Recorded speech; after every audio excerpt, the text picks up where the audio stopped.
filosofía de la economía, como yo la entiendo, es la reflexión filosófica sobre problemas muy concretos de la economía, es decir, problemas filosóficos, ¿no? La filosofía aborda problemas ya sea epistemológicos, que tiene que ver con cómo conocemos, con cómo justificamos, cómo producimos conocimiento, y entonces nosotros hemos abordado en el Seminario de Filosofía de la Economía todos los problemas relacionados a el carácter irreal, ¿no?, de los modelos, ¿no?, que muchos modelos en economía tienen supuestos muy simplistas, distorsiones de la realidad, pero son distorsiones o ficciones que son útiles, ¿no? Entonces, filosóficamente, nosotros tratamos de entender cómo se usan estas idealizaciones, como se les llama, y qué capacidad explicativa tienen, ¿no? Entonces, ese es un problema, pero también otros problemas que hemos abordado es el de qué es una buena explicación en economía, qué noción de causalidad hay, ¿no? Por ejemplo, la inflación, ¿cuáles son las causas de la inflación? Entonces, hemos discutido constantemente acerca de la inflación, acerca de sus causas, también hemos abordado temas acerca de la racionalidad, es decir, ¿quién es el sujeto de la economía? Los economistas todo el tiempo hablan acerca de agentes económicos, ¿no? Pero exactamente qué es un agente no es sencillo explicarlo, y entonces hay una gran discusión sobre si el agente Homo economicus es o no una representación realista de los seres humanos, ¿no? Yo personalmente creo que no lo es, creo que es una distorsión muy fuerte, y creo que ahora justamente los economistas se han dado cuenta de que ese Homo economicus tiene una capacidad explicativa muy limitada, es decir, puede abordar unos temas pero no otros, ¿no? Y entonces ahora los premios Nobel de Economía como Daniel Kahneman, Richard Thaler y otros autores se han metido muchísimo al tema de cómo le damos una base psicológica realista al agente económico, ¿no? Entonces, por ahí se han ido incorporando el estudio de las emociones, el estudio también de lo que se conoce como sesgos cognitivos, el tema relacionado a las normas sociales, la cultura, para justamente volver, como dice Richard Thaler, más humana la economía, ¿no? Regresar a la época de Adam Smith, digamos, en el sentido de ver la economía como una prolongación de la filosofía moral, ¿no? Entonces, nosotros en el seminario hemos entendido la economía como eso, como una prolongación de lo ético, de lo moral, donde se hace una reflexión del ser humano en su totalidad, ¿no? Entonces, eso es una serie, son temas, cada uno de estos temas luego se va especializando y se produce muchísima literatura al respecto, ¿no? El pensamiento económico siempre está ligado a la historia, está ligado a la sociedad, y la sociedad, la economía evolucionan, se transforman, cambian, y eso hace que también cambien las ideas económicas, ¿no? Entonces, antes del neoliberalismo, las ideas económicas, por decirlo así, más dominantes eran las ideas keynesianas, ¿no? Que estaban presentes en las democracias liberales occidentales, y bueno, esas ideas que en cierto sentido también en México también tuvieron su resonancia bajo el tiempo del estructuralismo, de la visión nacionalista, etcétera, tenían una forma muy específica de entender la economía. Después, con el neoliberalismo, estas ideas económicas se sustituyeron por otras ideas que tienen que ver con un proceso muy fuerte de matematización de la economía, por otro lado, con una tendencia cada vez más a poner en el centro el tema de la mercantilización, defender con argumentos científicos que la mercantilización de todo es buena y que eso hace más eficiente y eficaz una sociedad, y entonces desde ahí se empiezan a construir argumentos para justificar la privatización, para justificar la apertura comercial extrema, el laissez-faire, laissez-passer. También se hacen argumentos para defender la desregulación económica y dejar todo al libre mercado, ¿no? Eso que se llama en teoría la mano invisible de Adam Smith, los economistas ortodoxos le dan un refinamiento matemático muy importante, y desde ahí empiezan a construir toda una serie de argumentaciones, ¿no? Y esto es justamente para tratar digamos, de retroalimentar los procesos de neoliberalización que ocurren en todo el mundo, ¿no? Entonces, me parece que una dimensión fundamental que se tiene que hacer para dejar de lado, digamos, el neoliberalismo es construir un nuevo pensamiento económico, ¿no? Un nuevo pensamiento económico, en este caso, en México, de la Cuarta Transformación, ¿no? Pero no solo en México, sino en todo el mundo, lo que se está dando es justamente un agotamiento a nivel, digamos, material de lo que es el neoliberalismo, pero también se están dando un agotamiento de las ideas ortodoxas, ¿no? Yo pues he tenido la oportunidad de estar en contacto con diferentes grupos internacionales, ¿no? De filósofos de la economía, de economistas, etcétera, y se han hecho muchísimos eventos donde se busca construir un nuevo pensamiento económico, donde se sustituya, digamos, al Homo economicus por un ser humano más, digamos, ligado a la ética, ¿no? Y también pues con una base psicológica más fuerte, ¿no? Hay corrientes en la actualidad que se conocen como behavioral economics, que podemos traducir como economía del comportamiento, que lo que tratan de hacer es presentar alternativas para modelizar a la economía, ¿no? Pero también hay otras tendencias que se conocen como complexity economics, economía de la complejidad, donde se trata de representar lo económico sin la noción de equilibrio, ¿no? Porque los economistas todo el tiempo piensan que el mercado se autorregula y que el mercado siempre está en equilibrio, ¿no? Y que es el gobierno malévolo el que de pronto interviene y altera los equilibrios, ¿no? La realidad no es así.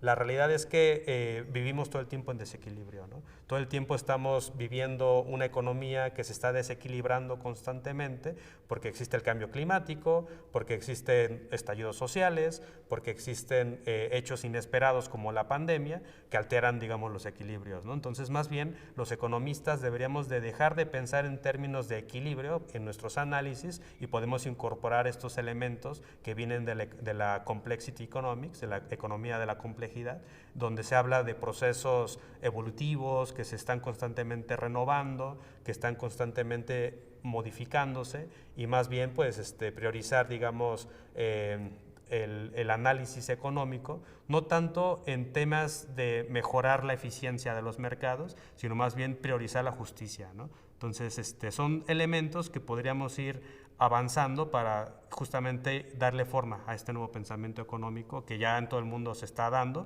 No es nada más aquí en México, sino en Estados Unidos con los nuevos premios Nobel, en el Reino Unido, en la London School of Economics también ha habido cuestionamientos a la economía ortodoxa y lo mismo ha pasado en países europeos, países latinoamericanos, etcétera. El pensamiento económico mexicano tiene su propia historia, ¿no? Nosotros en el seminario pues somos muy marginales, ¿no? Respecto a cómo se hace economía en todo el país, ¿no? Entonces, digamos, en el caso específico de México, lo que yo veo es que las instituciones que en su momento se formaron y que, digamos, producían a los economistas que van a estar dándole asesoría a los gobiernos, son instituciones como el CIDE, el ITAM, en su momento pues, también la UNAM. Son instituciones que constantemente van renovando el pensamiento económico en función de lo que hay, digamos, en el mundo y en la historia y a nivel nacional, ¿no? Entonces, me parece que en el caso específico de la UNAM, lo que hay es una especie como de limbo, ¿no? O sea, como que no queda muy claro hacia dónde quieren ir los economistas de esa propia institución, ¿no? Hay como un vacío. Y en el caso de las otras instituciones, pues también me parece que se mantienen inercias de la época neoliberal, ¿no? Se sigue enseñando economía de una forma profundamente ortodoxa en el CIDE, lo mismo en el ITAM, se siguen enseñando economía con los manuales tradicionales y estas nuevas corrientes de las cuales yo estoy hablando ahí ni siquiera se conocen, ni siquiera se discuten, ¿no? Si acaso uno o dos profesores hablarán de eso, ¿no? Yo creo que un tema que es muy importante es el tema de que los economistas deberían de estudiar ética, ¿no? Y realmente ese tema no está, al menos no queda muy claro que esté en los planes y programas de estudio, ¿no?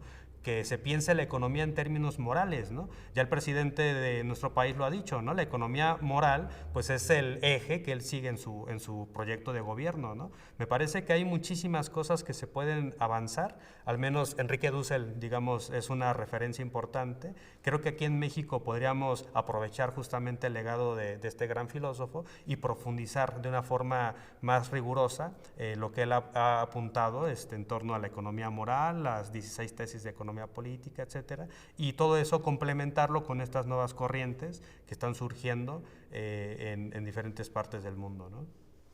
Bueno, yo mi tesis de maestría y de doctorado me dediqué a estudiar temas de racionalidad, porque yo creo que ese es el tema central del pensamiento económico, la idea de sujeto. ¿A quién estamos representando? ¿A quién estamos analizando? ¿Cómo predecimos sus comportamientos, ¿no? Y saber eso nos permite adelantarnos a diferentes hechos, nos permite prever, nos permite entender diferentes fenómenos muy complejos, ¿no? Entonces, a mí me interesó el tema de la racionalidad, porque justamente la economía, digamos, estudia cómo las personas toman decisiones, digamos, esa es una cuestión ineludible, y entender cómo las personas toman sus decisiones nos permite, pues, diseñar aspectos institucionales para fomentar más un tipo de decisión que otras, ¿no? Por ejemplo, el consumismo, ¿no? El consumismo son decisiones que los agentes toman, pero se trata de decisiones que no son muy racionales, ¿no? Es decir, el hecho de comprar más de lo que necesitas con lo que no tienes y endeudarte para comprar cosas que no necesitas, pues es algo que, al menos en términos estrictamente de racionalidad, pues no es tan racional, ¿no? Más bien ahí hay otros aspectos que explican esa toma de decisiones, ¿no? Tiene que ver con los impulsos, ¿no? Muchas veces las personas, por su constitución fisiológica, decide consumir más de lo que puede, ¿no? Cuando una persona tiene mucha hambre y va al supermercado, usualmente compra más comida de la que se va a comer, ¿no? Entonces, digamos, eso es relevante en términos económicos, ¿no? Pero no solamente en ese tema, sino también en el tema de la corrupción, ¿no? Muchas personas, incluso en ese tema de la corrupción, ni se dan cuenta que están haciendo actos corruptos, ¿no? Porque se están haciendo favores, que no sé qué. A veces luego en este país se tiene la idea de que el policía que recibe la mordida es buena gente, ¿no? Y el policía que no recibe la mordida es malo, ¿no? ¿Por qué? Porque ya se tiene como muy interiorizada ciertas normas sociales y ciertas perspectivas sobre cómo van a actuar los demás, ¿no? Entonces, yo el tipo de investigación que hago trata de poner énfasis en el carácter complejo del ser humano y tratar de entender en su complejidad cómo tomamos decisiones, ¿no? Porque realmente los economistas en eso, me parece, han fallado, porque han simplificado todo al interés propio, ¿no? Es decir, para la economía tradicional, la visión de cómo se toman decisiones se simplifica a que somos agentes, que somos individualistas, nos interesa nuestro bienestar individual nada más, y que tomamos decisiones óptimas, ¿no? Son esos dos ejes de los economistas, ¿no? Esto en la visión ortodoxa. Pero ambas perspectivas fallan constantemente cuando tratamos de predecir lo que la gente de carne y hueso en las calles, en los mercados, en los tianguis, en los ¿cómo se llama? En las escuelas, etcétera, cómo deciden ellos, ¿no? Entonces, me parece que aquí integrar elementos que ha incorporado la economía del comportamiento, pues nos ayuda a entender diferentes razones, ¿no? Por ejemplo, aspectos culturales son profundamente relevantes para estudiar hechos económicos, pero en los modelos tradicionales no se suele integrar, ¿no? Por ejemplo, la noción de incentivo es una noción que en economía se usa para todo. De hecho, hay un libro que se llama Freakonomics, que es un libro que escribieron economistas de Chicago que creen que absolutamente todo comportamiento se puede entender a partir de incentivos y se puede modificar a partir de esquemas de incentivos, ¿no?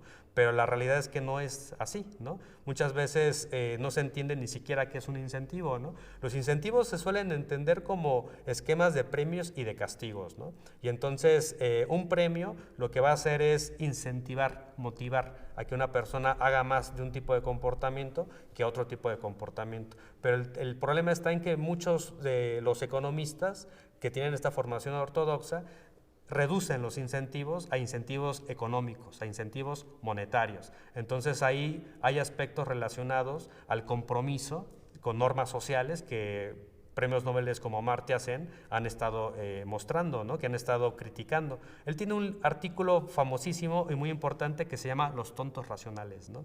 Donde justamente en ese artículo lo que trata de hacer ver es que el reducir todo el comportamiento a la conveniencia individual puede ser un tema un poco inadecuado, ¿no? Por ejemplo, una persona tiene un amigo, ¿no? Y si ese amigo tiene un problema, va con su amigo y quiere escucharlo. Pero si ese, digamos, el amigo es un homo económicos, podría decirle, no te quiero escuchar y te pago el dinero para que vayas con el psicólogo, ¿no? Y seguimos siendo amigos, ¿no? Entonces, digamos, esa visión que Amartya Sen critica, me parece que justamente debería de superarse, y podremos avanzar en otra visión pues que sí integre el papel que tienen las llamadas normas sociales, ¿no? Que tiene que ver con la cultura, que tiene que ver con cómo somos personas que nos condiciona nuestro entorno, las costumbres, las normas sociales pues nos dicen qué hacer y qué no hacer. En este caso, pues en una sociedad donde un amigo, digamos, le dice a otra persona, no te quiero escuchar y te pago el dinero para que pagues al psicólogo, se ve mal, ¿no? Y no se hace, menos aún en un país como en México, ¿no? Entonces son cosas que no solo nos llevan en una dirección de entender la economía como algo más ético, como Amartya Sen lo quería, sino también desde un punto de vista más social, más cultural y también hasta político, ¿no? Yo soy Josafat Hernández, soy economista egresado de la UNAM, ahí estudié principalmente economía política, posteriormente hice la especialización en historia del pensamiento económico y luego hice la maestría y doctorado en filosofía de la ciencia de la UNAM. Soy parte también de la coordinación nacional de la RENACE, de la Red Nacional de Círculos de Estudio, y militante de Morena. Yo en la RENACE soy parte de una coordinación nacional, trabajo en la Comisión de Vinculación y Contenidos y nos encargamos de realizar, por ejemplo, contenidos para los círculos de estudio, para su formación política. Hacemos el boletín informativo que sale cada semana y que se difunde ampliamente en los círculos estatales, que se envía también por redes sociales y hacemos la presentación de ese boletín informativo sobre temas nacionales, sobre temas del momento, digamos ahí en los días martes, ¿no? También hacemos temarios para la formación política, hacemos eventos relacionados a foros. Por ejemplo, ahorita estamos impulsando bastantes foros en diferentes territorios de la Ciudad de México sobre la reforma energética. Estamos invitando funcionarios de la CFE, también estamos invitando a algunos políticos, también militantes, académicos, para que le digan a los militantes en qué consiste la reforma energética y justamente cómo poder, digamos, defender lo que está haciendo ahora nuestro presidente.